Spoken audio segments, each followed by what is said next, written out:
More 15-year-olds are watching Twitch or Kick or whatever the new streaming thing is instead of movies. Rather than bringing in a name actor who's been in movies for years and years and years, it is more strategically sound to partner with an influencer or a streamer, because our core audience is 15 to 35-year-old boys.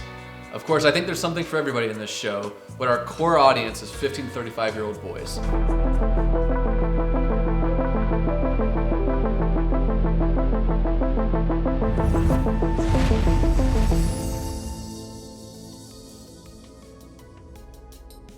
In 2025, YouTube was a $60 billion company.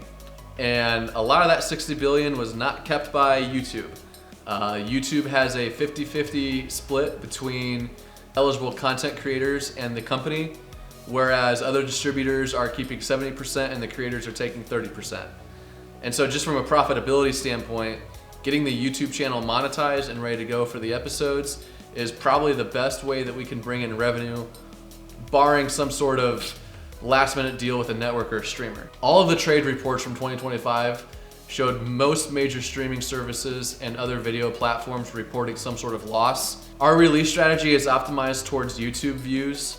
Obviously that's going to be the driver for ad revenue. The more eyeballs are watching the YouTube channel, the more eyeballs are also getting served advertisements.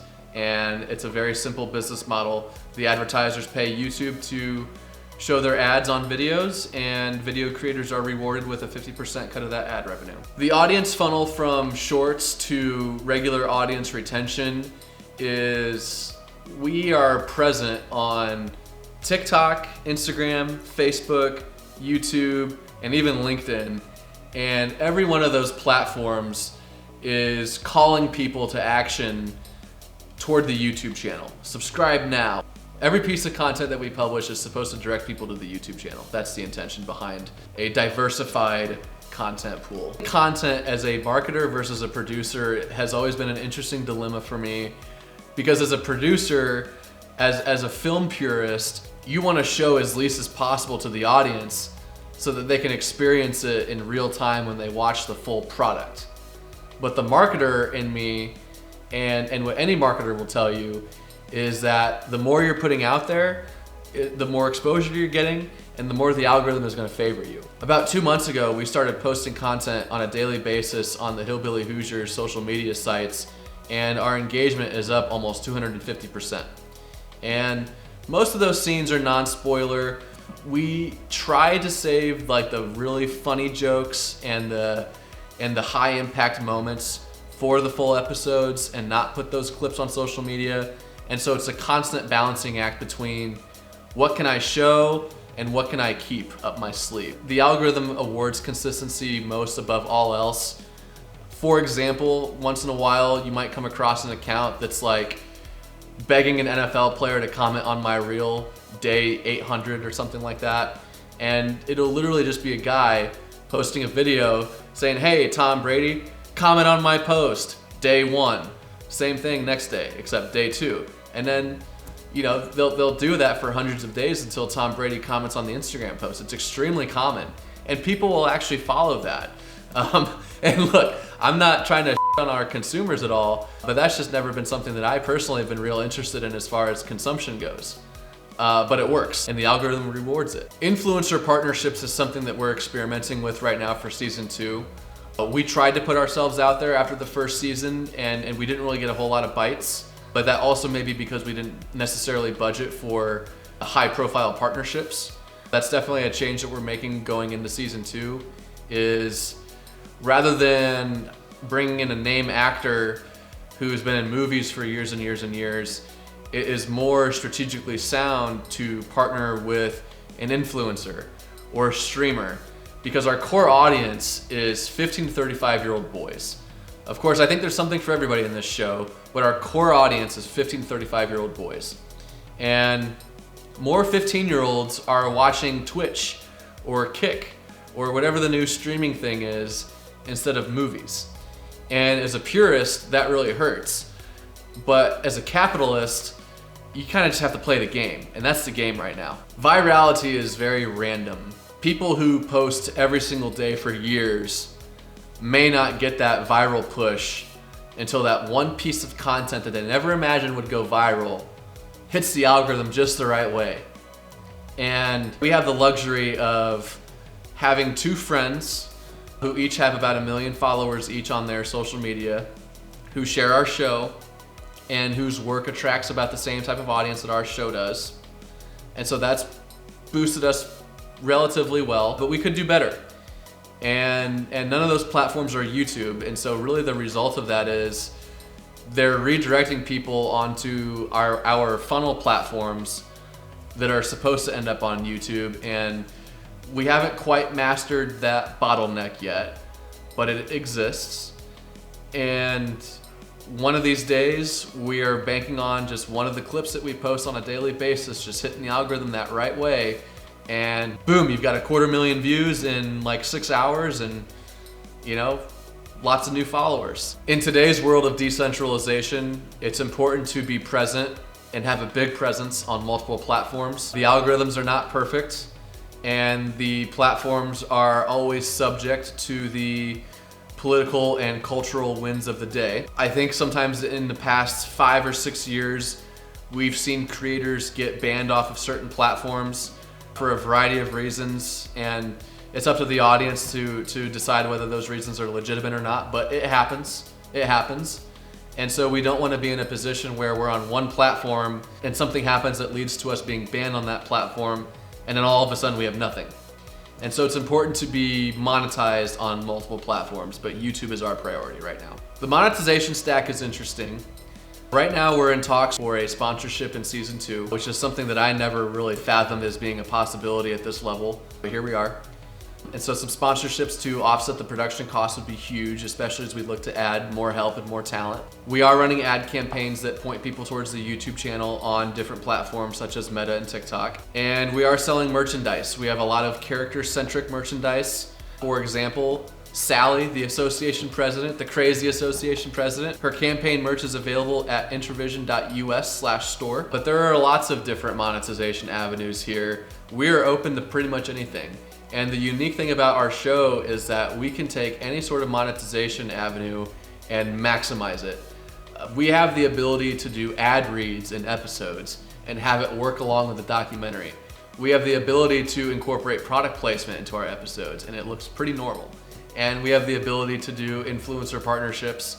Functionally, I think our merchandise serves best as a conversation starter. You see people wearing funny shirts with quotes or graphics on it, whatever. It's like, hey man, like where'd you get that shirt from? I know I've been there before, and we tried to creatively incorporate some of the funniest one-liners from our show into our merchandise. In my opinion, the only free content associated with this show should be 60 to 90 second shorts on social media that funnel people towards the monetized sections of the show. And the episodes may be free on YouTube, but the audience is still watching ads. It's not necessarily free in the sense that we're not bringing in revenue on our end. It's more of, we want the show to be accessible to audiences so that we can grow, we can scale. Right now our numbers are not anywhere close to where we want them to be.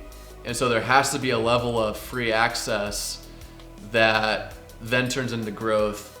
If our launch of season 1 underperforms, then it's not necessarily back to the drawing table. It's not a total reset of our process. We just need to have conviction and belief that we will have the growth that we want, and we need to stick to our process and continue to do things the way that we know how to do them. Ultimately, no matter how season 1 performs, we cannot let the seeds of fear and doubt be planted, because that spreads like cancer. And I think everybody involved with the show, from me to the director to the backers, everybody understands that this takes time. It's not going to be overnight as much as we want it to be. You look at the best regarded TV shows in history, I don't think anybody tells you that the best seasons of those shows was the first season. And so in my mind, season 1 is a foundation for much, much more to come. Hillbilly Hoosiers is the first flagship show that we are launching that's part of a whole portfolio of shows and movies that we want to produce eventually. And the way that we arrived at producing Hoosiers first is it just happened to be the cheapest one. I mean, we're talking about prestige dramas, sci-fi sagas, sports documentaries. We have a whole diverse portfolio of the type of shows and movies we want to serve to audiences. And everybody starts pretty small, and Hoosiers is our way of starting small. What this whole process taught me about myself is that I can do it. I've always felt like I can do it, but this was the first opportunity to prove it to both myself and the shareholders and my colleagues that this is something within reach. The legacy that we want to leave behind as a company can be simplified down to the clown's prayer that Chris Farley always carried in his wallet while on set. As I stumble through this life, help me to create more laughter than tears, dispense more happiness than gloom, spread more cheer than despair. Never let me become so indifferent that I will fail to see the wonder in the eyes of a child or the twinkle in the eyes of the aged. Never let me forget that my total effort is to cheer people, make them happy, and forget, at least momentarily, all the unpleasantness in their lives. And in my final moment, may I hear you whisper, when you made my people smile, you made me smile. I mean, we talked earlier about giving people a mental break with this show, and it used to be with movies and cinema that it truly was an escape. It's not like you're being lectured every time you go to the movies like you might be now. I think audiences by and large feel right now that when they consume material produced by Hollywood, that they're being talked down to, lectured at, however you want to put it. We have no interest in doing that. We have no interest in lecturing our audience. We have no interest in even educating our audience. What we're doing is giving people a break from real life and a chance to immerse themselves in a fun, fantastic world. Hey everybody, I'm Ben Richards, founder of Intravision and executive producer of Hillbilly Hoosiers. To keep up with everything that we're doing and to grab merch from our store, follow or subscribe at intravision.us or visit intravision.us. Thanks for watching, and we'll see you next time.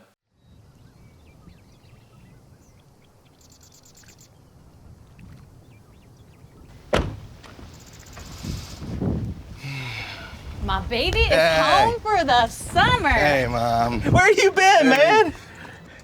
College. College. Yeah. That's great. That's great. Yeah! I feel a lot of pressure being the one guy from the lake that went to college. Everybody expects me to, come back and save the lake.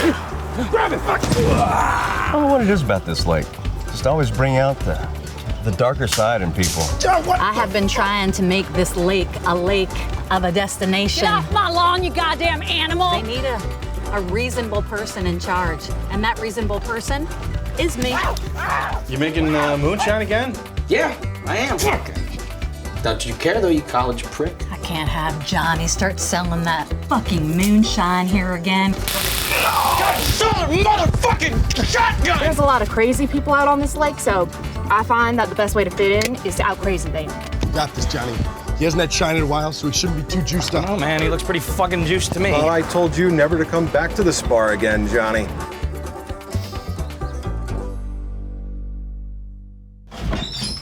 Oh, sorry fellas, carry on. Hey man, do you want some?